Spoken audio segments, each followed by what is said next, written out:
Good evening, ladies and gentlemen. We seem to have a very large audience this evening. I can't see who they are, not at the moment at least, but it is my pleasure and honor to introduce my very good friend and relative, may I say, Mr. Danny Seliger. Danny, as he always says, is not a rabbi, but he has an extremely important job in our community. He has been a very important man for decades. He is responsible in his daytime job as Director of Administration, Canary Wharf Management. In other words, he has the responsibility for the smooth running of the whole Canary Wharf complex. And he is very well known and very much loved there. But that he really only does as a sideline. He does that in his spare time, as it were. The truth is that Danny is a one-man chesed machine, kindness machine. He recently won a very prestigious award, a director of the Canary Wharf. I'm quoting from a newspaper headline: Director of Canary Wharf wins Top Planned Jewish Care Award. Danny Seliger, Director and Administration of Canary Wharf Management, has been presented with the prestigious Top Planned Group Business Luncheon Award in recognition of his commitment and dedication to communal life. There were 550 people at that dinner, and a champion of Jewish life, they say, he is in East London for almost 25 years. Danny has led the creation of a vibrant Jewish community in Canary Wharf. Professionals meet over kosher food, minyanim, and lunch and learn sessions. Alongside this, Danny has developed a program of intergenerational activities and events. Jewish Care clients look forward to regular visits, joining Danny's group for lunch and the Sukkah, Hanukkah celebrations, and other festivals. His work extends further to delivering parcels to vulnerable people across the community. That is Danny best known. In fact, he very recently, in November last year, was invited by Prince Philip to Buckingham Palace. I have the invitation in front of me. He was invited in recognition and acknowledgement for the wonderful work he does on behalf of our community. And not everybody knows, it's just part of his chesed. He runs the Hachnosus Orchim project of monks. That is the Golders Green Beis HaMedrash, the wonderful shul in Golders Green. He runs the hospitality department where people from all over the world can send in emails to him telling them that they're coming to London for Shabbos, and he will take the responsibility of finding them places to stay and places to eat. This is the Danny Seliger which we all know and all love. And then, 9 days after Purim last year, his world was turned topsy-turvy. He caught COVID, Corona. At that time, none of us knew what it was. None of us knew the implications, but he was one of the first in the community to catch it. And he caught it badly. And for 13 weeks, Danny was in the Royal Free Hospital. 6 of those weeks he was intensive care in the ICU unit. I will not say any more. I think that I would like to hand you over now to Mr. Danny Seliger, who will share with us the traumatic experiences which happened to him, his wife, his family, his children, and to all of the community who joined in with him. Danny, over to you. Thank you very much, Rabbi Grunfeld. You only mentioned Danny, but you don't mention Rabbi Grunfeld. We're always in awe of what you've been achieving over the years.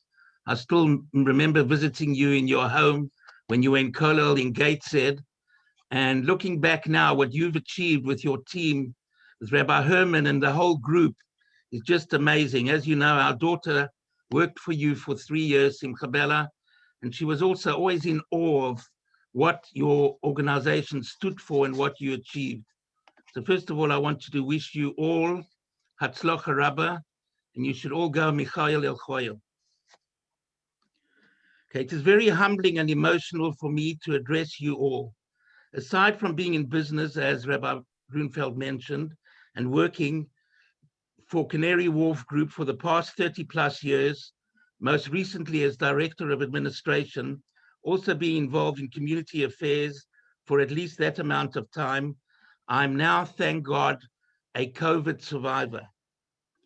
My brother Eli, who is 14 younger than I, was admitted to the Royal Free Hospital within an hour of my arrival there.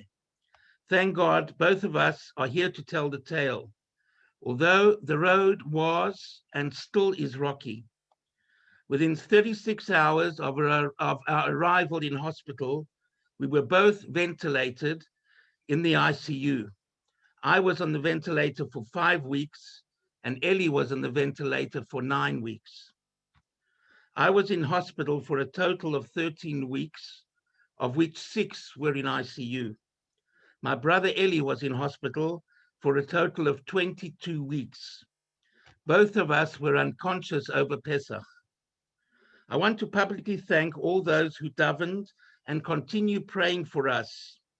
I must make special mention of Dayan Ehrentreu, who should have a refuah shalema, and his Rebbetzin and Rabbi Greenberg, who were a pillar of strength to Chani and Leah, my sister-in-law, whilst Eli and I were lying in the hospital unconscious.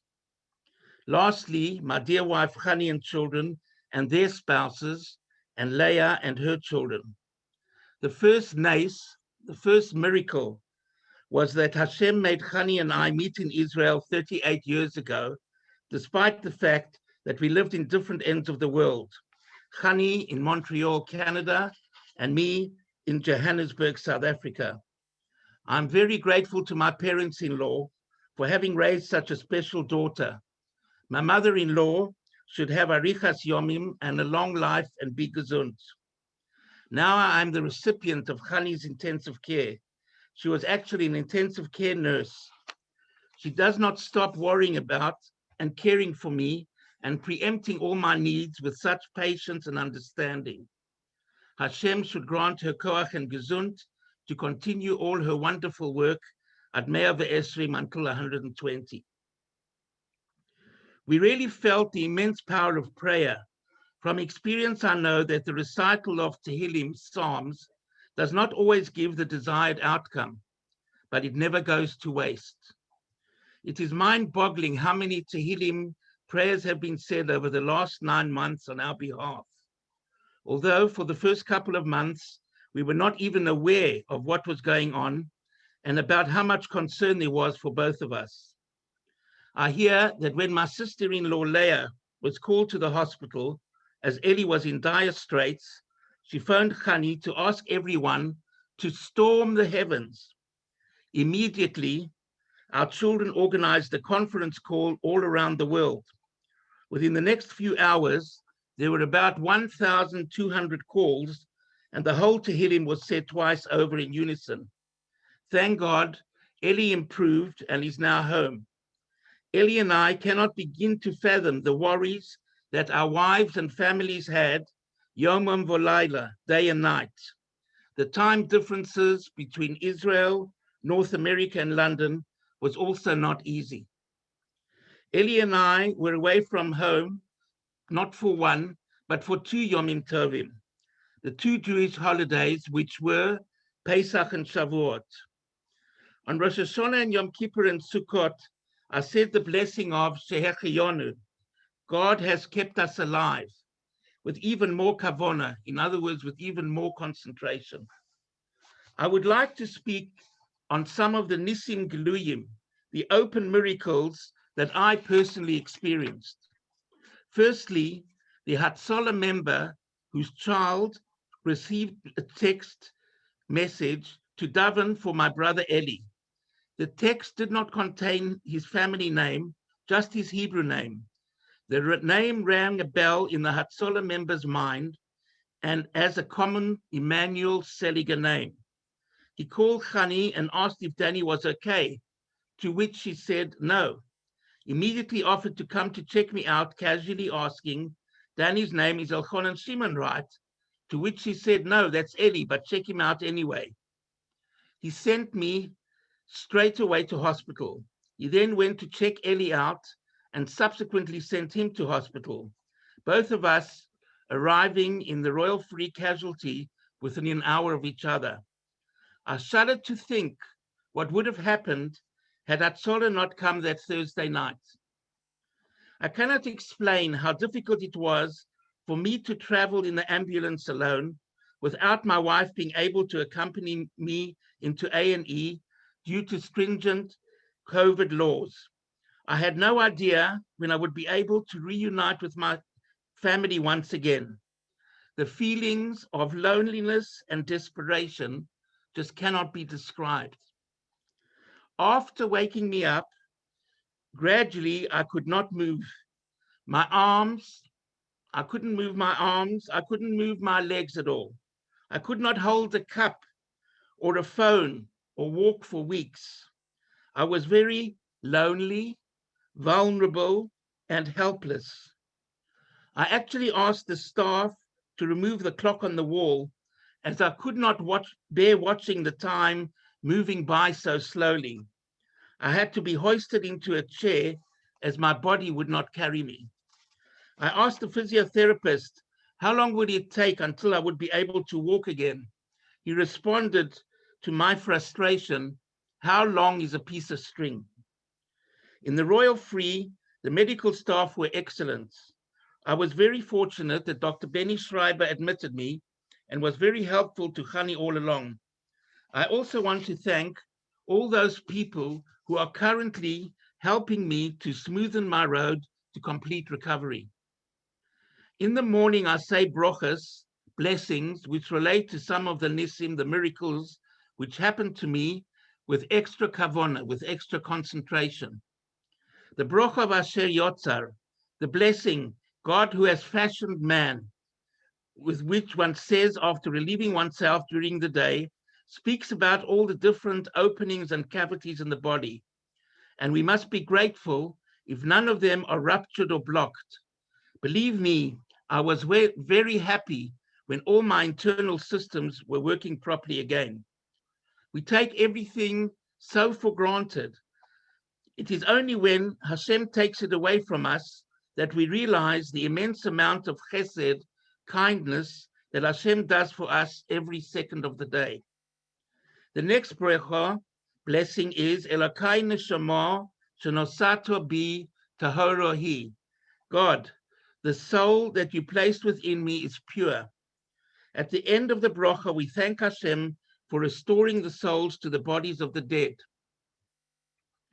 This is an expression of gratitude to God for restoring our vitality in the morning and for maintaining us in life and health. I used to go to the gym 2-3 times a week. I went hospital visiting. Little did I know that suddenly, when my systems were not working properly, my whole life as I knew it came to a complete halt. I still have not been able to go to work and certainly not to the gym. I'm, thank God, very slowly recovering, but still have a way to go. This shows how clearly we are in Hashem's hands. Following on, another one of the brachas are, Asher nosan lasechli vino lahavchin ben yom uvein loilo. Hashem gave the heart to distinguish between day and night. And then there's another bracha saying, Pokeach Ivrim, the one who gives sight to the blind, was also very relevant to me. In ICU, I was not aware of the difference between day and night. This, thank God, changed when I was transferred to the ward. As a reward for being able to sit in a chair for a painful 45 minutes, 2 physios offered to take me to the hospital entrance outside. This to me was amazing, as I smelled fresh air and saw some colored flowers for the first time in 9 weeks. What a machaya that was. The brocha of Malbish Arumim, who clothes the naked. For weeks on end, I was dressed in impersonal hospital attire. By the time I left the royal free, I was wearing and putting on my own clothes. The brocha of Matir Asurim, who releases the bound. The day I was transferred out of ICU was one of the latest Shabbosim of the years. I was transported in the same bed of ICU to a clinical-looking isolation ward. My meager belongings were dumped on the side, and they did not even show me where the call bell was, in case I needed it. Until someone came to check me on me that evening, I felt as if I was in a prison cell. Each night, when trying to go to sleep, I heard a significant amount of noise outside of my room. I only realized weeks later, when I was allowed out of isolation, that actually my room was near the nurse's station. Zokev Kefufim, who straightens the bent. I remember at the beginning, the physios even had to help me sit up on the side of the bed. I was so weak. A couple of weeks later, they helped me get out of bed, and only 2 months later could I get out of the bed myself. That was a major achievement. We take many things for granted. We think that we run our own lives. Over the past months, Hashem has shown us that we are actually helpless on our own. Many patients and people throughout the world were left to suffer in their beds and were denied sufficient medical assistance. I thank Hashem, She'osoli Kol Tzorki. He took care of all of my needs. He reserved place for me in the ICU and sent the right medical staff to be at my side at the right time and attend to me at the right place. Hamechin mitzadei gover, Hashem who establishes the footsteps of man. I left the royal free in a wheelchair, and it was a miracle that I came out of rehab walking on my own. I had to learn to climb stairs again, which is still very painful. The author of The Impact of As Long as I Live, Aaron Margalit, writes, more and more people are discovering that challenges are like stairs. It is up to us to decide whether to use them to ascend or descend. When I came home, I actually felt like displaying a menorah, a Chanukiah, and making the brocha, the blessing which we say on Chanukah, She'osa Nisim, that God made miracles. We think of our tefillin when we say Oter Yisrael B'Sifuro, who crowns Israel with splendor. For the first time since my bar mitzvah, I did not lay tefillin for weeks. When I first came home, my son Ari helped me daily as I could not raise my arm sufficiently alone. Thank God I can now put on tefillin by myself. Talking about tefillin, it reminds me of the story of my father, Olav Sholem. When he was in concentration camp in Buchenwald, the Nazis insisted that all men on arrival in the camp put their tefillin on a pile. My father had the courage to go up to the Gestapo and say to him, look, you have so many pairs of tefillin on the pile. Can't I keep mine? To which the officer unbelievably agreed. When my father arrived in South Africa during the war, he was told while looking for a job that it would be nearly impossible to find employment without working on Shabbos. He was steadfast in his belief and was uncompromising on this point. He insisted that this was not negotiable. And with God's help and his determination, he found a job without working on Shabbat, where as a bonus, he even learned to speak Yiddish, which was a foreign language for him when he started his job. Hanosen layoev koach, one who gives strength to the weary. Many of us don't appreciate the gift of sleep. We lie down tired at night and just expect to wake up refreshed the next morning. One of the side effects of COVID-19 is insomnia. Since awaking from my coma, I have experienced many sleepless nights. I came to the realization that refreshed morning strength is also a gift from heaven. Further on in the Amida prayer, in Modim we say, Al chayenu hamisurim biyodecho, Val nishmasenu apkudos loch, Val nisecho shebechol yom imonu, Val niflosecho v'tovasecho shebechol eis, erev v'voker v'tzohoroyim. For our lives that are committed into your hands, and for your miracles, which are with us daily, and your wonders and favors are at all times, evening, morning, and afternoon. Another nice miracle which I have experienced was being able to swallow properly. When I was in ICU, I had a feeding tube through my nose and a ventilator in my throat to help me breathe. I was not allowed any oral intake. The only moisture I was given were wet cotton wool swabs. I was desperate for a cup of coffee, but this was refused, as my first swallowing capabilities had to be checked. This was a long, drawn-out affair, as in the beginning, I was only allowed clear fluids, then full fluids, then pureed food, and only a week later, normal foods. Swallowing is often taken for granted. For me, it was very special when I could eat again, although admittedly, at that stage, I had very little appetite. I lost approximately 20 kilos in ICU. I want to refer specifically to the words, Ba'al niflo secho, and for your wonders, that we say in the Shmona Yisrei of the Amida. At various stages, unbeknown to Eli and I, we were very critical. Baruch Hashem, with the help of God, all the life-threatening infections and issues were addressed.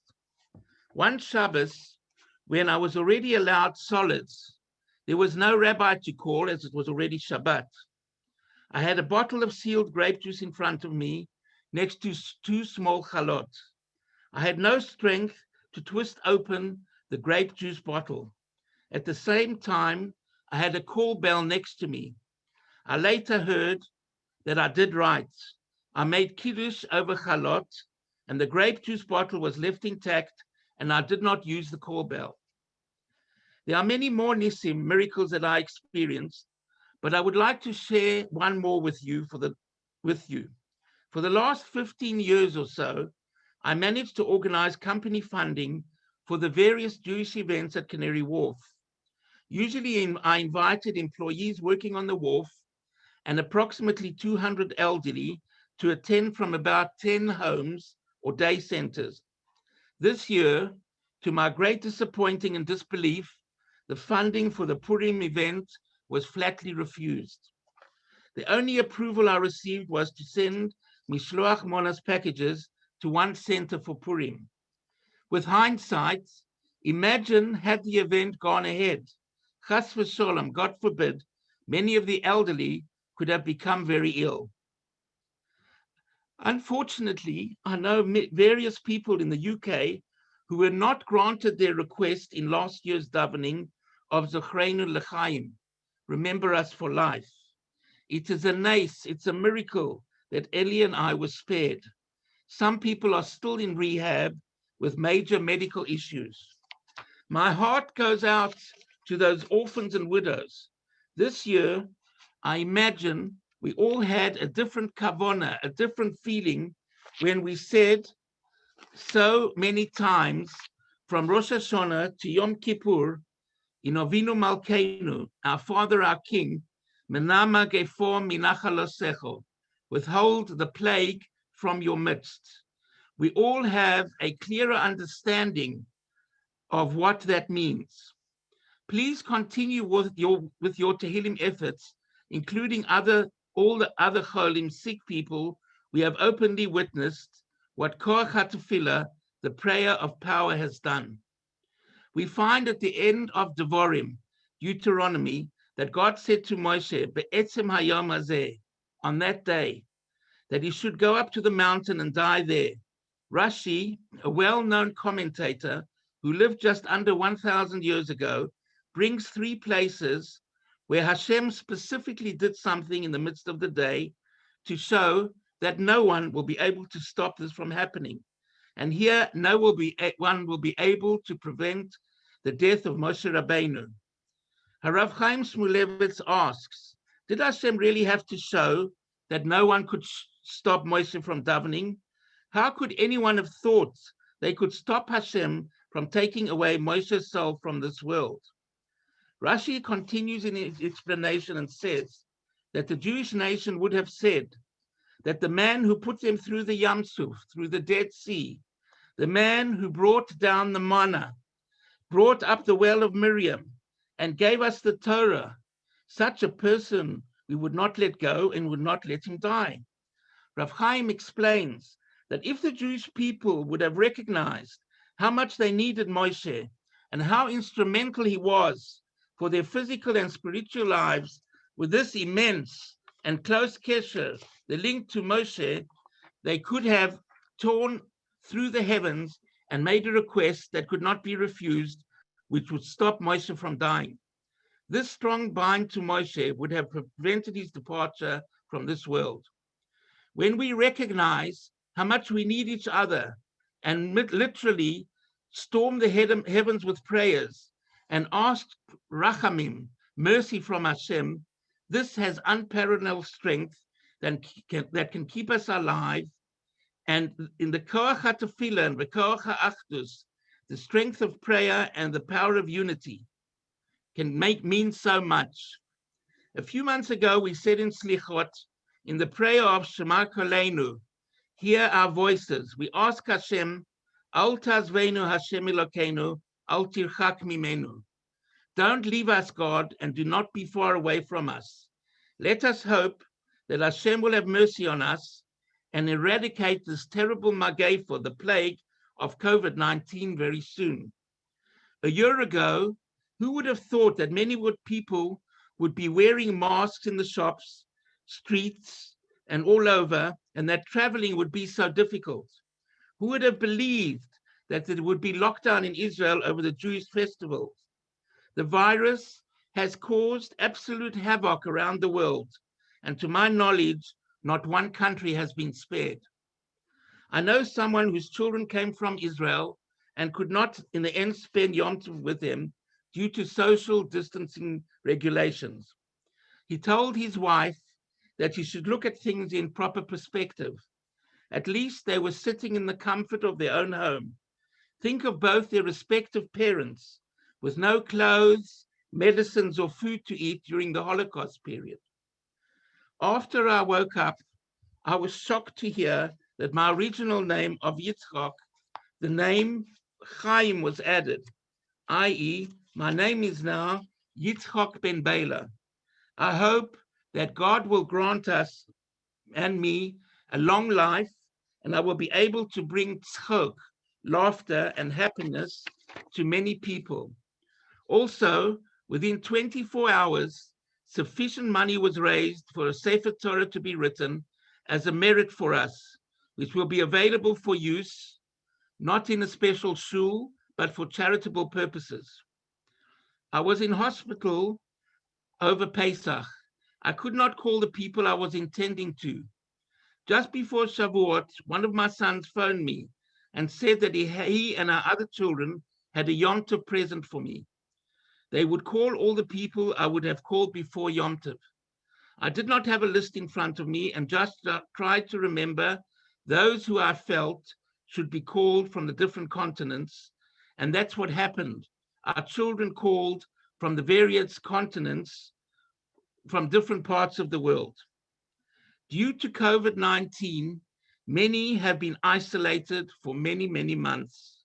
If each one of you would just take upon yourself to call just one or two elderly or lonely people, this would make a huge difference.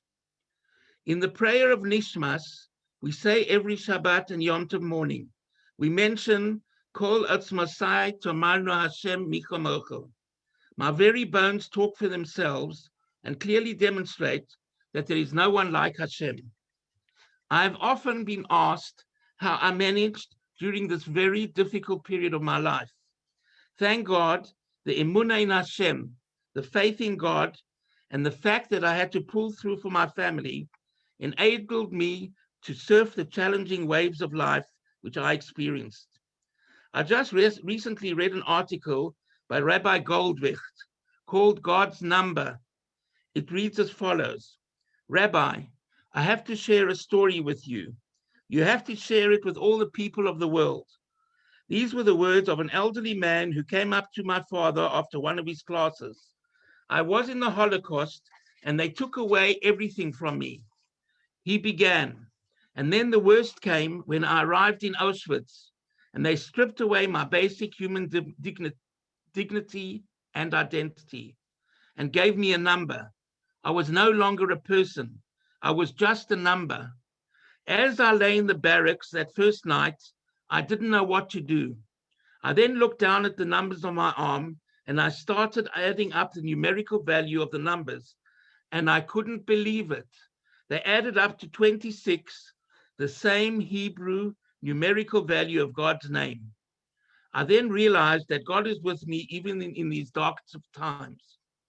Every time things got hard for me, I would look down at my arm and say, God, lift me up.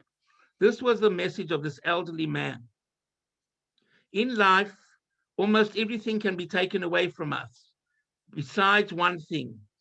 We can lose our money, we can lose our jobs, we can lose our freedom to walk around in the streets, and the world can be topsy-turvy, upside down. Everything can be stripped away from us, besides our own choice of how we want to look at life. Will we look at it with despair, or will we find God on our arms and see that Hashem is truly taking us through these better times, and we will make it through the entire world?